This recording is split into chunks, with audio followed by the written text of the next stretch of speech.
Bismillahirrahmanirrahim. Assalamualaikum warahmatullahi wabarakatuh. Perkenalkan, saya Din Latifah, mahasiswa IAIN Bone, Fakultas Syariah dan Hukum Islam, Program Studi Hukum Tata Negara Kelompok 3 Semester 4. Baiklah, pada kesempatan kali ini saya akan menjelaskan beberapa landasan hukum pelaksanaan peraturan daerah. Yang pertama, Undang-Undang Nomor 1 Tahun 1945 tentang Komite Nasional Daerah.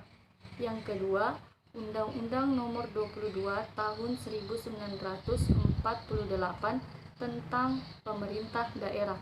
Yang ketiga, Undang-Undang Nomor 44 Tahun 1950 tentang Pemerintahan Indonesia Timur. Yang keempat, Undang-Undang Nomor 1 Tahun 1957 tentang Pokok-pokok Pemerintahan Daerah. Dan yang terakhir, Undang-Undang Nomor 6 Tahun 1959 tentang penyerahan tugas-tugas pemerintah pusat dalam bidang pemerintahan umum, perbantuan pegawai negeri, dan penyerahan keuangannya kepada pemerintah daerah.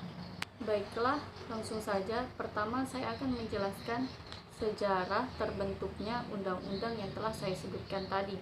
Yang pertama, Undang-Undang Nomor 1 Tahun 1945 tentang Komite Nasional Daerah.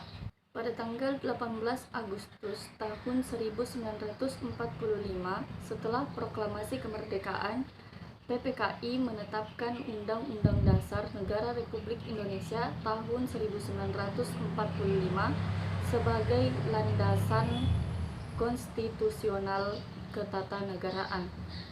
Pada saat itu, ketatanegaraan Republik Indonesia masih sangat sederhana.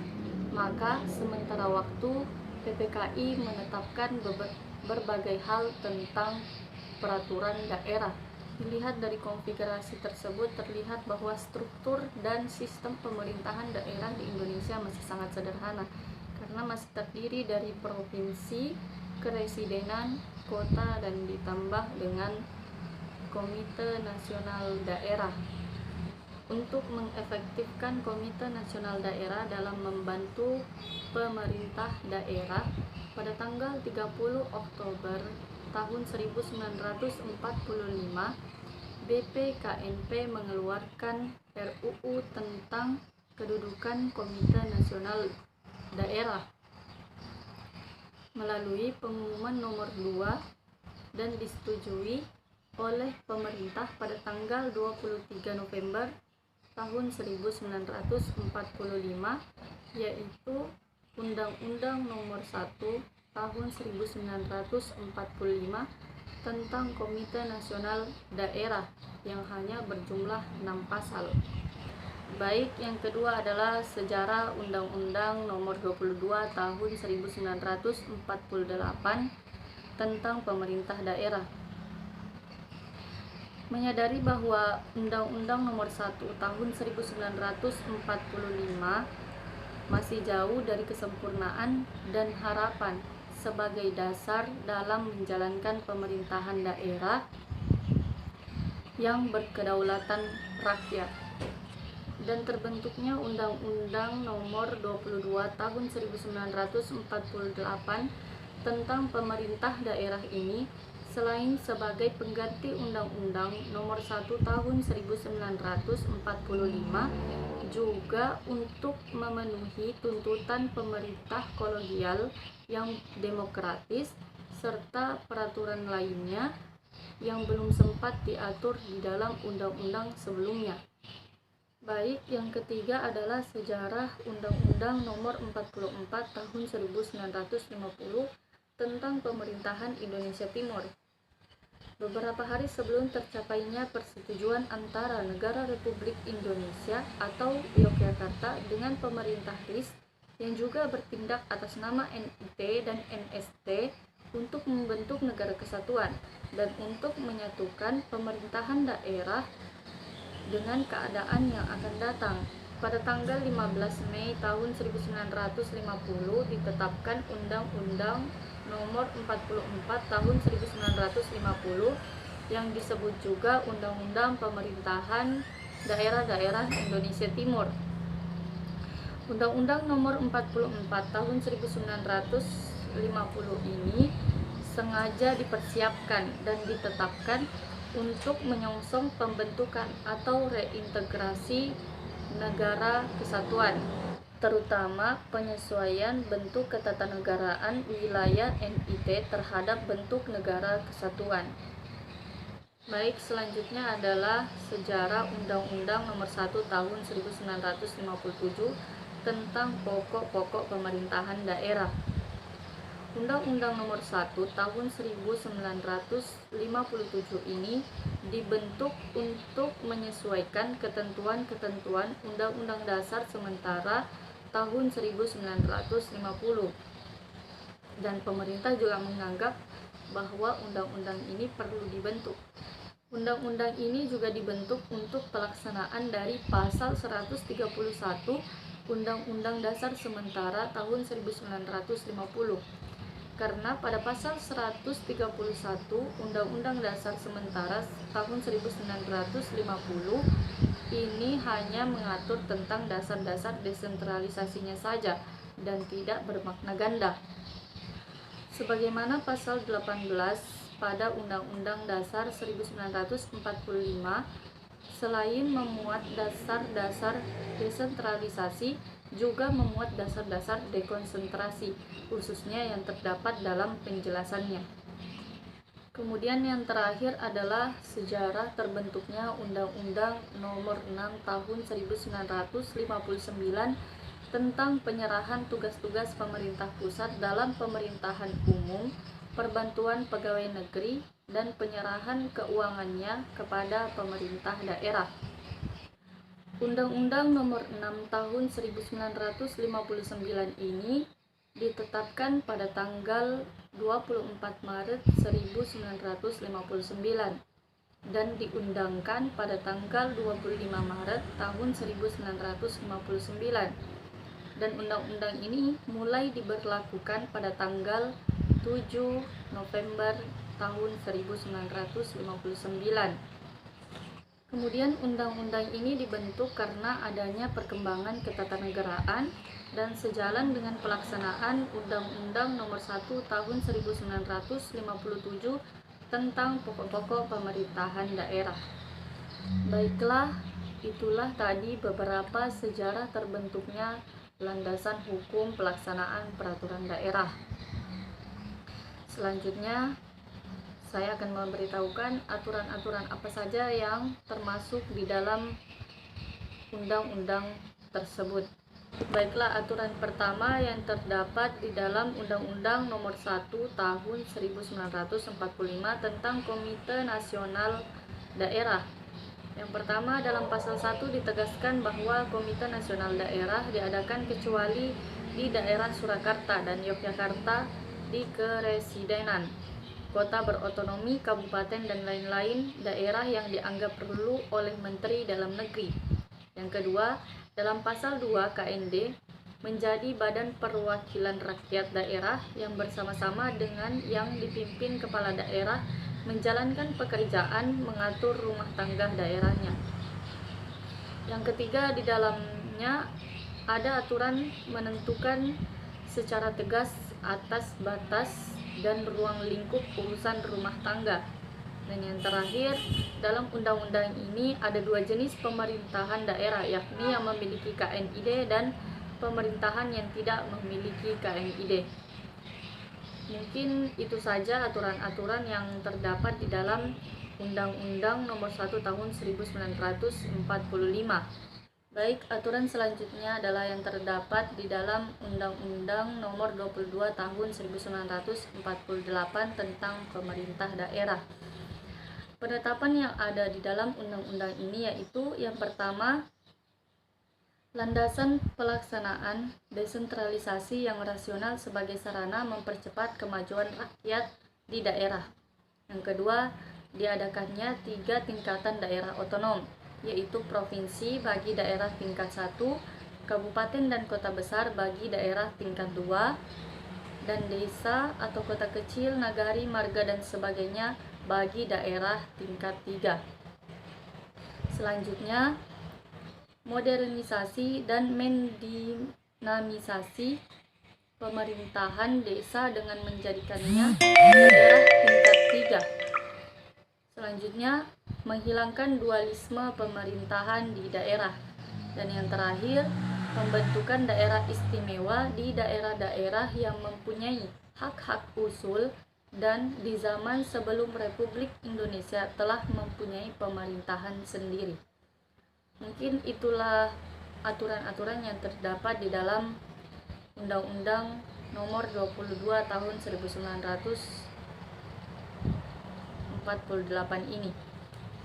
Selanjutnya, aturan-aturan yang terdapat di dalam Undang-Undang Nomor 44 Tahun 1950 tentang Pemerintahan Indonesia Timur. Di dalam aturan ini tidak jauh berbeda dengan Undang-Undang Nomor 22 Tahun 1948, akan tetapi tetap ada perubahan sedikit. Seperti yang pertama, susunan penamaan daerah. Yang kedua, sebutan resmi untuk DPD adalah Dewan Pemerintah dan keanggotaannya diambil dari bukan anggota DPRD. Kemudian yang ketiga, jumlah anggota DPRD tidak semata-mata berdasarkan jumlah penduduk, juga mempertimbangkan luasnya otonomi, kekuatan keuangan, dan suasana politik. Selanjutnya, penolakan pengesahan terhadap putusan DPRD bagian dan anak bagian. Keberatan dapat diajukan kepada Pemerintah Agung, sedangkan Undang-Undang Nomor 22 Tahun 1948 diajukan kepada DPD setingkat lebih atas dari DPD yang menolak. Yang terakhir, Undang-Undang NIT Nomor 44 Tahun 1950 tidak mengatur tentang sekretaris daerah dan pegawai daerah, siapa mewakili daerahnya di dalam dan di luar pengadilan, pajak dan keuangan daerah, sedangkan anggaran pendapatan dan belanja hanya diulas sekilas dalam penjelasan.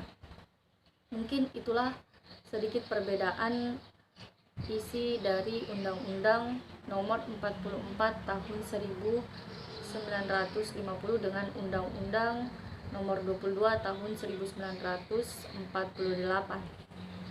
Aturan selanjutnya adalah aturan-aturan yang terdapat di dalam Undang-Undang Nomor 1 Tahun 1957 tentang pokok-pokok pemerintahan daerah.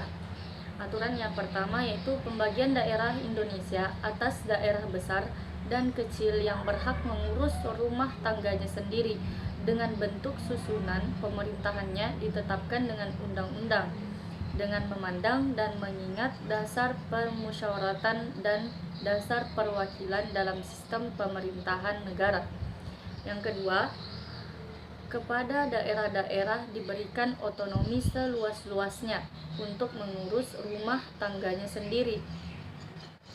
Yang ketiga, dengan undang-undang dapat diserahkan penyelenggaraan tugas-tugas kepada daerah-daerah yang tidak termasuk dalam urusan rumah tangganya. Yang keempat, dalam pasal 24 ditegaskan bahwa kepala daerah tidak diangkat oleh pemerintahan pusat, melainkan harus menurut aturan yang ditetapkan undang-undang. Kemudian yang terakhir, dalam undang-undang ini, kepala daerah semata-mata pejabat daerah swantara yang diangkat dan diberhentikan oleh DPRD yang bersangkutan, dan ia adalah bagian DPD yang tidak dapat dipisahkan, dan hanya DPD inilah yang memegang fungsi pengawasan terhadap daerah swantara setingkat di bawahnya. Mungkin itu saja aturan-aturan yang terdapat di dalam Undang-Undang Nomor 1 Tahun 1957.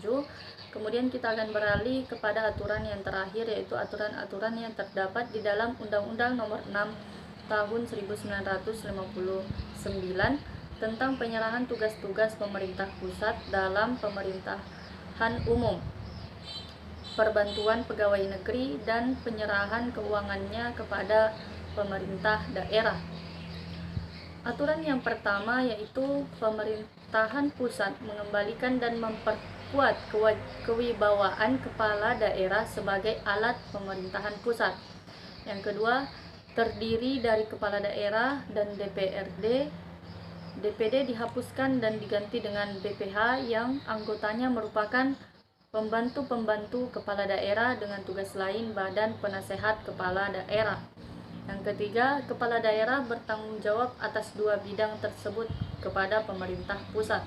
Dan yang terakhir adalah DPRD tidak dapat menjatuhkan meskipun kepala daerah harus mempertanggungjawabkan tindakan-tindakan kepada DPRD, bahkan kepala daerah berwenang menunda berlakunya keputusan-keputusan daerah yang bersangkutan.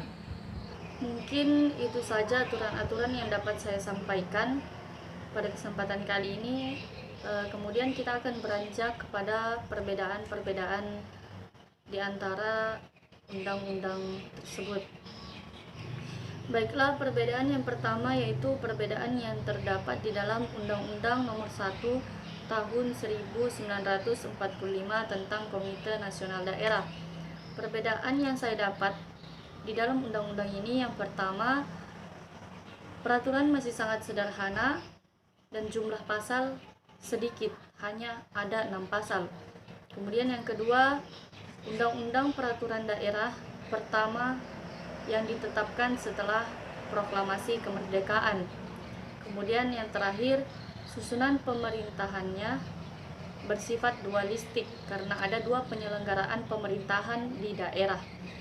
Mungkin itu saja perbedaan pada Undang-Undang Nomor 1 Tahun 1945 ini. Selanjutnya, perbedaan yang kedua adalah perbedaan yang terdapat di dalam Undang-Undang Nomor 22 Tahun 1948 tentang pemerintah daerah. Perbedaan yang saya dapat pada undang-undang ini, yang pertama adalah undang-undang ini adalah undang-undang pengganti dan penyempurna dari Undang-Undang Nomor 1 Tahun 1945 yang sangat sederhana. Kemudian yang kedua, undang-undang ini dibentuk oleh pemerintah Hindia Belanda yang bersifat sentralistis. Mungkin itu saja perbedaan yang ada pada undang-undang ini.